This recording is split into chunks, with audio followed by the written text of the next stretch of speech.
Petite leçon française de défense des droits de l'homme. Je veux être le président de la France des droits de l'homme. Quand vous êtes candidat aux plus hautes fonctions, exaltez les valeurs de la France. Je ne crois pas à ce qu'on appelle la réalpolitik, qui fait renoncer à ses valeurs sans gagner un seul contrat. Dites que vous ne laisserez rien passer. Le silence est complice, je ne veux être complice d'aucune dictature à travers le monde, parce que la France a des principes. Avoir des principes sans les défendre, ce n'est pas être fidèle à l'histoire et à l'identité de la France. Et c'est donc fidèle à cette histoire et à cette identité qu'aussitôt après le début de la répression en Tunisie, le président de la France des droits de l'homme s'est exprimé il y a quelques jours. Ah non, pardon, c'est le Premier ministre, et c'est déjà très haut, hein, c'est le Premier ministre de la France des droits de l'homme qui a réagi.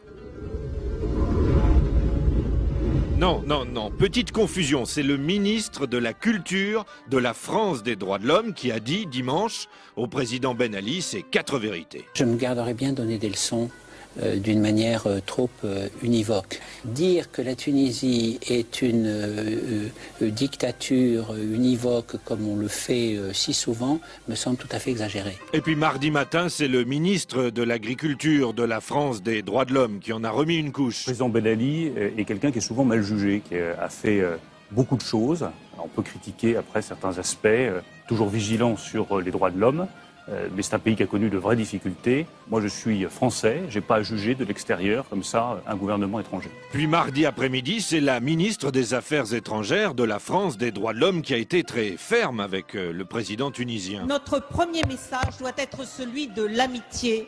Plutôt que de lancer les anathèmes, je crois que notre devoir est de faire une analyse sereine et objective de la situation. Une fois indignés, on est comme ça, nous les Français, on ne peut plus nous arrêter. Alors mercredi, c'est le porte-parole du gouvernement de la France des droits de l'homme qui a mis le paquet. Nous appelons naturellement à l'apaisement, car seul le dialogue permet de surmonter les problèmes économiques et sociaux en Tunisie. Compte tenu de nos liens d'amitié et compte tenu de notre histoire commune, aller plus loin serait faire preuve d'une ingérence qui n'est pas du tout la ligne de la position de la diplomatie française dans la matière. Excusez-nous, monsieur le président Ben Ali, puisqu'on est amis, on peut tous dire, même si ça ne vous fait pas plaisir. Vous vous souvenez de Jacques Chirac en 2003 ? Le premier des droits de l'homme, c'est de manger, d'être soigné, de recevoir une éducation.